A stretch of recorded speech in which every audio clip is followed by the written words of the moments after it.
삭제된 역사 파일. 오늘은 1200명이 흔적도 없이 사라진 마을, 캐나다 엔지쿠니 호수에 대한 이야기입니다. 영하 40도. 살아있는 것이라곤 눈바람뿐인 캐나다 북부의 설원입니다.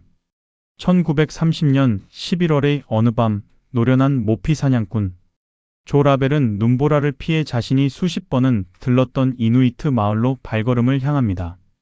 따뜻한 불빛이 반겨주겠지, 마을 사람들이 차 한 잔 내밀겠지. 그는 그런 기대를 품고 마을 입구를 넘어섰습니다. 그런데 아무도 없었습니다. 아이들의 웃음소리도, 썰매개들의 짖는 소리도, 텐트 안에서 새어나오는 불빛도 아무것도 없었습니다. 마치 시간이 그 순간에 얼어붙어 버린 것처럼요. 그런데 더 이상한 건 사람이 없는 게 아니었습니다. 텐트 안화로 위에는 스튜가 아직 부글부글 끓고 있었고 바느질감에는 바늘이 그대로 꽂혀 있었습니다. 누군가 지금 이 순간까지 살고 있었다는 증거가 사방에 널려 있는데 사람이 한 명도 없는 겁니다. 더 소름 돋는 건 마을 외곽에서 발견됐습니다. 이누이트들이 생명처럼 여기는 썰매개들 7마리가 말뚝에 묶인 채 눈 속에 파묻혀 굶어 죽어 있었습니다. 그리고 조상들의 묘지는 파헤쳐져 있었습니다. 시신들마저 사라진 채로. 자, 여기서 잠깐요. 이쯤 되면 여러분 머릿속에 한 가지 생각이 스치실 겁니다. 뭐야, 외계인한테 납치된 거야? 아니면 무슨 저주라도 걸린 거야? 맞죠. 저도 처음에 그렇게 생각했거든요. 실제로 이 사건은 1970년대 이후 UFO 연구가들 사이에서 역사상 최대 규모의 외계인 납치 사건으로 불리기 시작했습니다. 하늘에서 푸른빛의 파동이 목격됐다는 증언도 추가됐죠. 현대 미스터리 역사상 가장 대규모의 집단 실종으로 기록된 사건. 그게 바로 엔지쿠니 호수입니다. 근데 잠깐만요. 여기서 한 가지 이상한 점이 있습니다. 그 척박한 북극 오지에서 어떻게 1200명이라는 대규모 인원이 한 마을에 모여 살 수 있었을까요?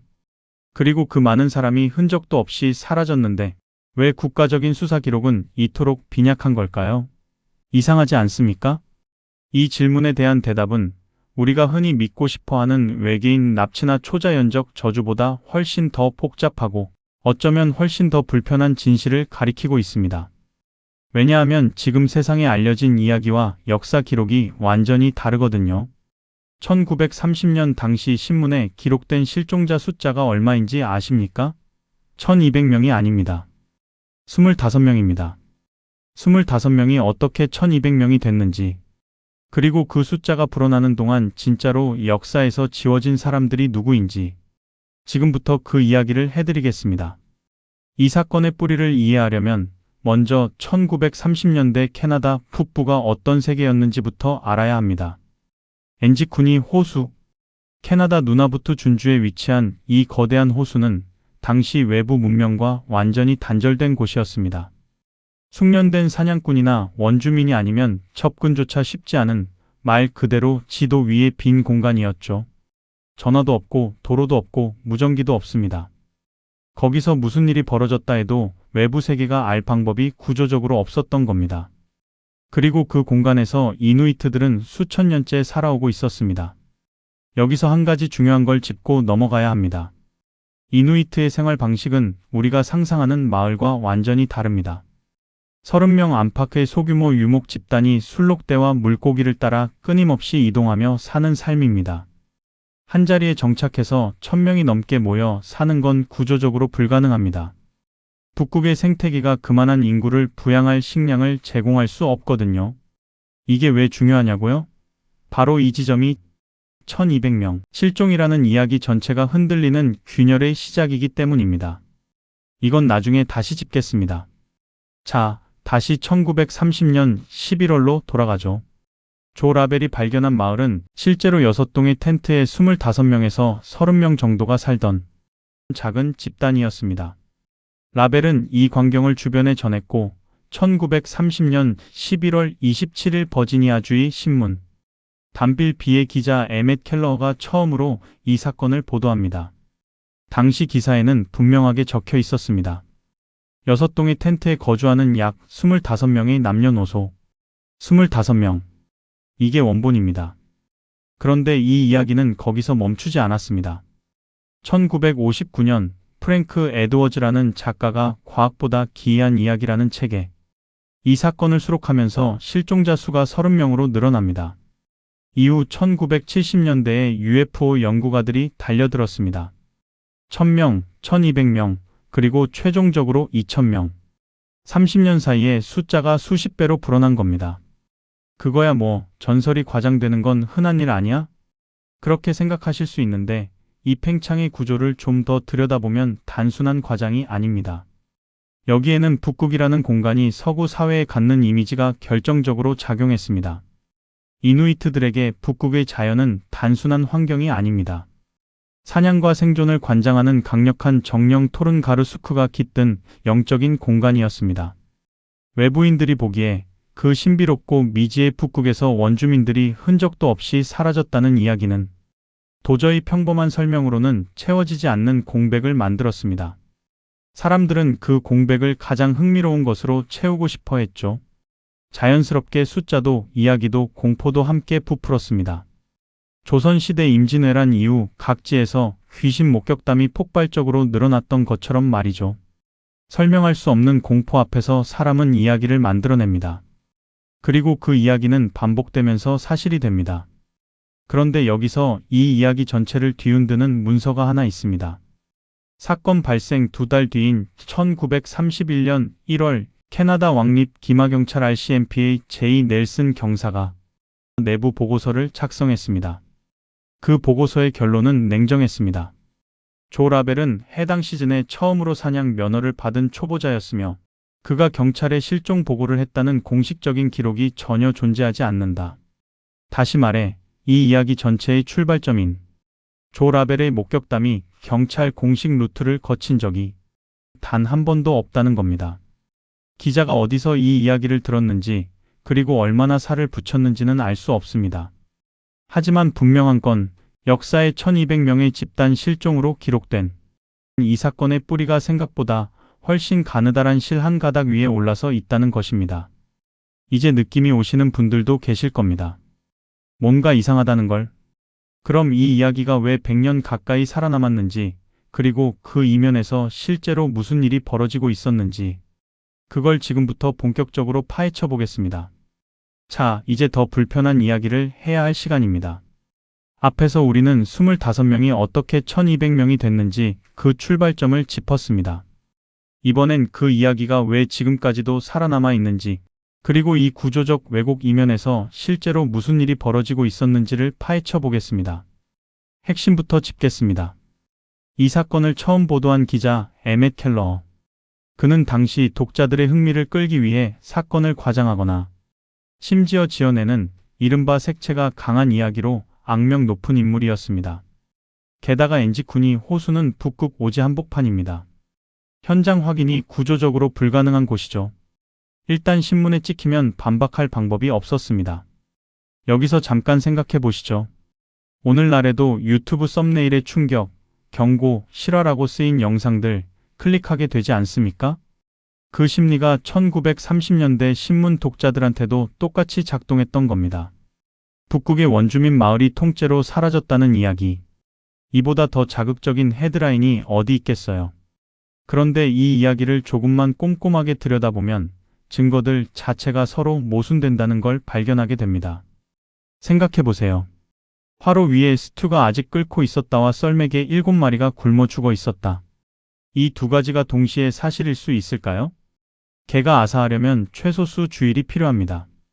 그런데 화로에 불이 살아있다는 건 사람들이 사라진 지 불과 몇 시간 됐다는 뜻입니다. 이 두 장면은 시간적으로 공존이 불가능합니다.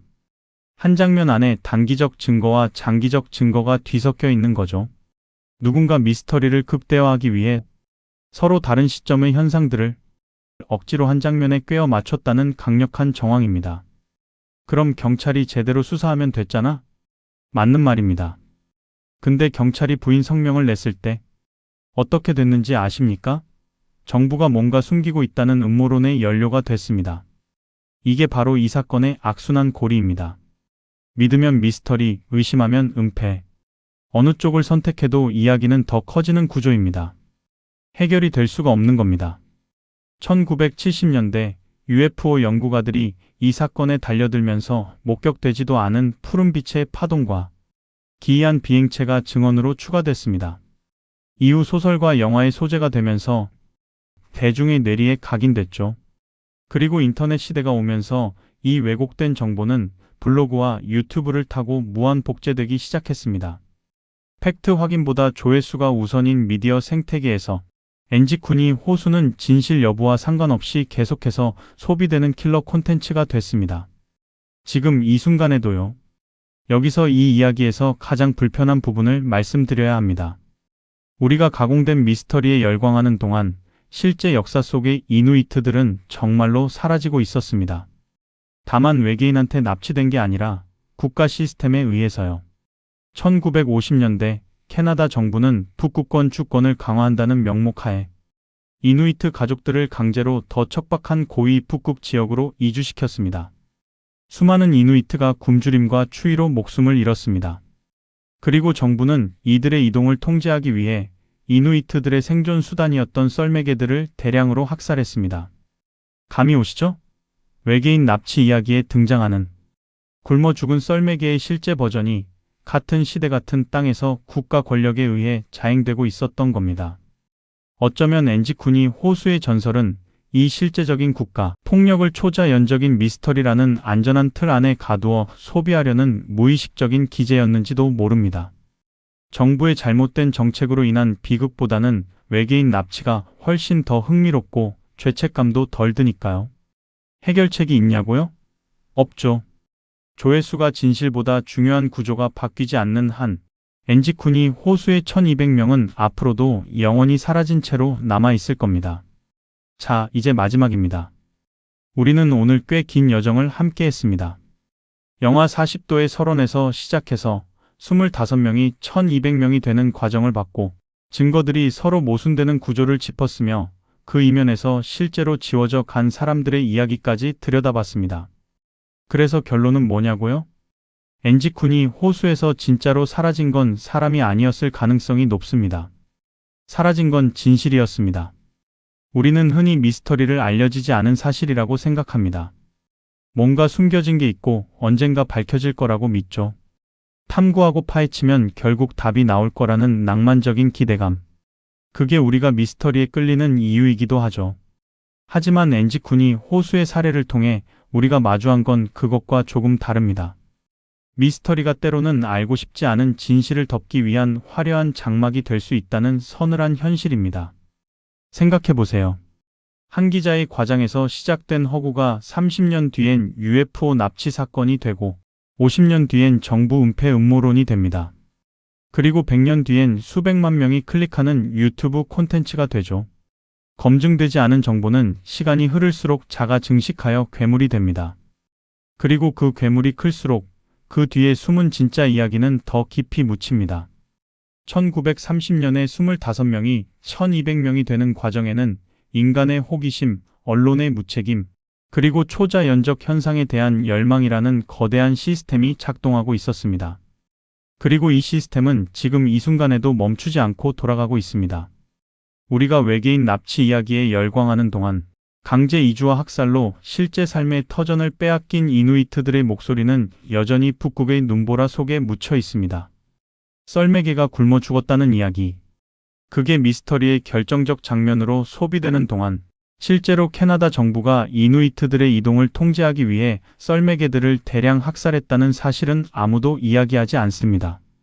마을 사람들이 흔적도 없이 사라졌다는 이야기가 수백만 클릭을 받는 동안 실제로 강제 이주 과정에서 굶주림과 추위로 목숨을 잃은 이누이트들의 기록은 아직도 제대로 된 조명을 받지 못하고 있습니다. 이게 우연일까요? 아니죠. 정부의 잘못된 정책으로 인한 비극보다는 외계인 납치가 훨씬 더 흥미롭고 죄책감도 덜 드니까요.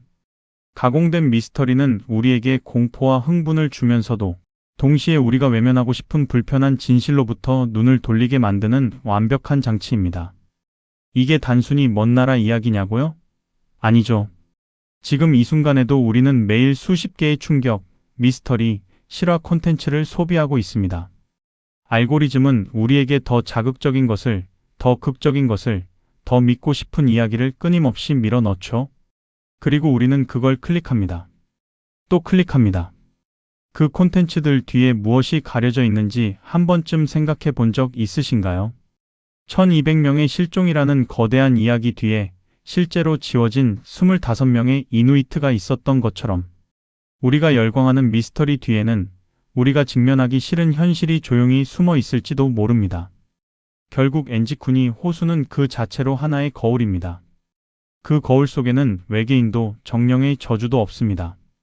자극을 원하고 전설을 믿고 싶어하며 불편한 진실보다 흥미로운 허구를 선택하는 우리 자신의 모습이 선명하게 비치고 있을 뿐입니다. 사라진 건 사람이 아니었습니다. 우리의 메마른 기억 속에서 타인의 고통이 조용히 지워지고 있었던 겁니다. 1200명이 사라진 마을 엔지쿠니 호수에 대한 이야기. 이번 편은 여기까지입니다.